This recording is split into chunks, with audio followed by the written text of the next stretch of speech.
আসসালামু আলাইকুম গাইস, আপনারা কেমন আছেন? আশা করি ভালো আছেন। তো আজকে আমি সাবু রান্নার মানে শুধু দুধ দিয়ে রান্না করার রেসিপি শেয়ার করব। তো দেখেন আমারটাও খুব ঘন হয়েছে।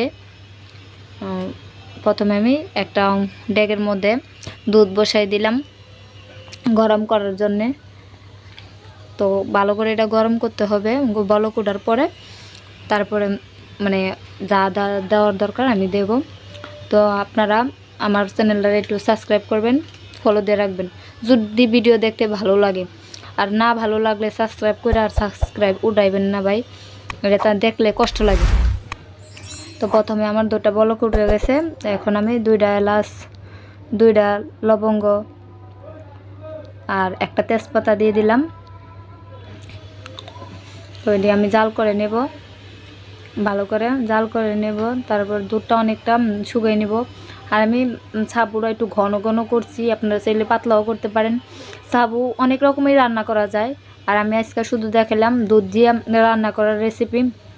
সামান্য পরিমাণ লবণ দিলাম, কারণ স্বাদ মতন লবণ না দিলে তো আর ভালো লাগবে না। তো আমি চিনি অ্যাড করতেছি এক কাপ পরিমাণ। তো আমি চিনিটা অ্যাড করলাম। চিনিটা দেওয়ার পরে একটু ভালো করে বলক তুইলা আমি এলাচ এগুলা তেজপাতা এগুলা উঠাই ফেলাই দিব।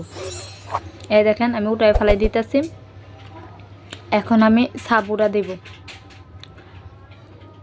এই দেখেন সাবুটা দিতেছি, প্রায় আমি অনেকটা ঘন করব।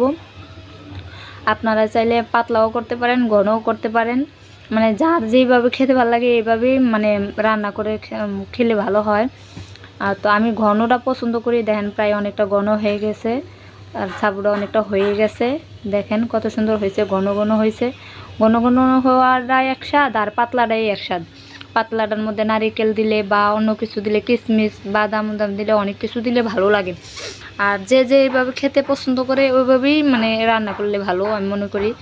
দেখেন আমার প্রায় সাবুটা হয়ে গেছে, এখন আমি পরিবেশন করতেছি। দেখেন কতটা ঘন হয়েছে। প্রায় আমার সাবুটা অনেকটা ঠান্ডা হয়েছে কিছুক্ষণ পরে, মানে একটু ঠান্ডা হওয়ার পরে আমি পরিবেশন করতেছি। কত সুন্দর হয়েছে দেখেন। আপনারা বাসায় ট্রাই করবেন, আশা করি ভালো লাগবে। দেখেন কত সুন্দর হয়েছে। যে যে জায়গা থেকে দেখেন ভালো লাগলে কমেন্টস করবেন, সাবস্ক্রাইব করবেন আর লাইক করবেন।